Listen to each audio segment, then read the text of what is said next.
안녕하세요, 청취자 여러분. 오늘 저희가 함께 살펴볼 자료들은 금융계의 정말 수수께끼 같은 존재죠. 제임스 사이먼스와 그의 블랙박스, 메달리언 펀드에 대한 것들입니다. 네, 특히 오늘이 사이먼스가 세상을 떠난 지 정확히 1년이 되는 날이라서요. 2024년 5월 10일 별세, 좀 더 의미가 깊은 것 같습니다. 맞아요. 그래서 오늘은 이 수학자 출신의 거물이 어떻게 투자 세계의 펀도를 바꿨는지, 또 그 르네상스 테크놀로지와 메달리언 펀드가 도대체 어떻게 그런 전례 없는 수익률을 낼 수 있었는지 그 비밀을 좀 파헤쳐 보려고 합니다. 네, 단순히 사실을 나열하기보다는 그 성공 방식 뒤에 숨겨진 어떤 통찰? 뭐랄까, 핵심 원리를 찾아보는 게 오늘 저희 목표라고 할 수 있겠습니다. 좋습니다. 그럼 바로 시작해보죠. 제임스 사이먼스, MIT에서 수학 학사, UC 버클리 박사, 여기까지는 뭐 천재 수학자구나 싶은데 미 국가안보국 NSA랑 국방분석연구소 IDA에서 암호 해독가로 일했다는 이력이 정말 눈에 띄네요. 아, 네. 바로 그 경험이 사실 결정적이었을 수 있어요. 암호 해독 경험이요? 그렇죠. 암호 해독이라는 게 본질적으로는 엄청나게 많은 노이즈 속에서 의미 있는 신호, 그러니까 숨겨진 패턴을 찾아내는 작업이잖아요. 아하, 그렇죠. 사이먼스는 이 능력을 금융시장이라는 또 다른 거대한 데이터 덩어리에 적용할 수 있다고 본 거죠. 뭐랄까, 경제학적 원리보다는 데이터 그 자체의 통계적 특징에 주목한 겁니다. 그래서 1978년에 모네매트릭스를 세우고 그게 1982년에 르네상스 테크놀로지로 이어진 거군요. 초기에는 좀 전통적인 방식도 썼다면서요? 네, 맞아요. 처음엔 그랬는데 점차 순수하게 데이터랑 알고리즘 기반의 양적 모델로 완전히 방향을 튼 거죠. 그럼요. 금융 전문가가 아니라 과학자의 시선으로 시장을 봤다. 이게 당시에는 정말 파격적이었겠어요. 그럼요. 그의 핵심 철학은 시장을 복잡하지만 어딘가에는 예측 가능한 패턴이 숨어있는 시스템으로 본 거예요. 그리고 이걸 분석하기 위해 금융 배경이 전혀 없는 수학, 물리학, 통계학 같은 순수 과학 분야 박사들을 대거 영입했죠. 소위 지적 차익 거래라고 부르는 방식이군요.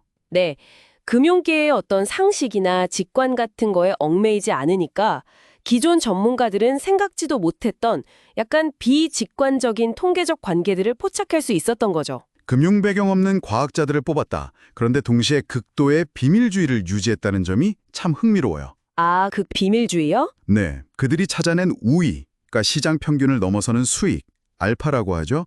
그게 아주 미세하고 단기적인 거라서 이게 외부에 알려지는 순간 그냥 사라져버릴 수 있기 때문이었다는 거죠. 정확합니다. 아주 작은 통계적 우위를 정말 수없이 많이 반복해서 수익을 쌓아 올리는 방식이었거든요. 그러니까 그 엣지, 그 우위를 지키는 게 거의 생명줄 같았던 거죠.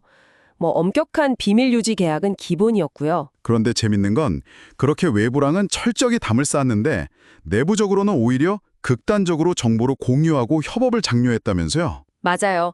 그게 또 이 회사의 독특한 점입니다. 모든 연구원이 전체 소스 코드에 접근할 수 있는 단일 통합 거래 시스템을 썼다고 해요. 외부엔 철통 보안인데 내부에선 완전 오픈이라. 좀 의외인데요. 혹시 뭐 집단 사고 같은 위험은 없었을까요? 충분히 그렇게 생각할 수 있죠. 하지만 아마도 서로 다른 분야 전문가들의 통찰이 결합될 때 더 강력한 예측 모델이 나올 수 있다는 그런 믿음이 있었던 것 같아요. 예를 들면 물리학자의 아이디어가 통계학자의 모델 개선으로 이어지고 그런 식이죠. 아하, 시너지 효과를 노렸군요. 네, 이런 독특한 문화와 과학적 접근법이 있었기에 이제 저희가 살펴볼 메달리언 펀드의 그야말로 경이로운 성과가 가능했을 겁니다. 성과 얘기 나오니까 와, 진짜 입이 떡 벌어지더라고요. 1988년부터 2018년까지 수수료 떼기 전에 연평균 수익률이 63.3%라뇨. 그렇죠. 엄청난 수치죠. 특히 2008년 금융위기 때 다들 막 망해가던 그때 98.2% 수익을 냈다. 이건 뭐 약간 반칙 아닌가요? 하하, 역설적이죠. 그게 바로 시장이 혼란스러울 때 오히려 수익을 내는 구조. 그러니까 시장 전체 움직임과는 반대로 가거나 소위 마이너스 베타라고 하죠. 아니면 변동성 그 자체에서 이익을 얻는 전략을 썼다는 걸 보여주는 거예요. 시장의 비효율성이나 혼란이 오히려 기회였다는 거네요. 네, 그들에겐 수익의 원천이었던 셈이죠. 그 비결이 왜 그런 현상이 일어나는지가 아니라 무엇이 일어나는지에 집중하는 철학에 있었다고요?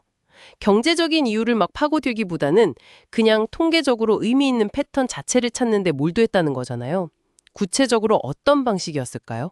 네, 맞습니다. 일단 데이터 규모가 어마어마했어요. 페타바이트급의 방대한 데이터를 다뤘다고 하고요. 단순히 가격 데이터뿐만 아니라 날씨나 뉴스 같은 소위 주변 사건 데이터까지 다 포함해서 아주 정교하게 정제하고 분석했습니다. 주변 데이터까지요? 네. 이걸 통해서 아주 짧은 순간 나타났다 사라지는 가격의 어떤 불일치, 이걸 포착하는 통계적 차익거래 기회를 찾고 이걸 또 초고속으로 실행하는 고빈도 매매, HFT를 활용한 거죠. 하루에 거래 건수가 15만에서 30만 건에 달했다고 하니까요. 하루에요? 와. 그런데 거래 한 번당 성공 확률은 50.75% 정도로 거의 동전 던지기 수준이었다면서요? 네, 거의 그렇죠. 그럼 이걸 그냥 엄청난 횟수로 반복하고 거기에다가 각 거래에 돈을 얼마나 걸지 최적으로 결정하는 켈리 기준, 장기적으로 자산 성장을 극대화하는 수학적인 방식이죠. 이걸 써서 수익을 극대화했다, 이런 얘기군요. 정확히 핵심을 짚으셨네요.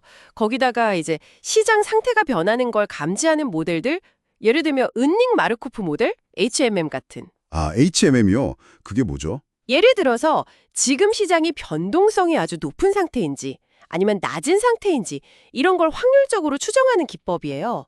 이런 초기 머신러닝 기법들을 빨리 도입해서 시장 변화에 계속 적응하는 모델을 끊임없이 발전시킨 거죠. 아, 스스로 학습하고 적응하는 모델이었군요. 그렇습니다. 그리고 이런 과정에서 레너드 바움, HMM 개발자 중 한 명이죠.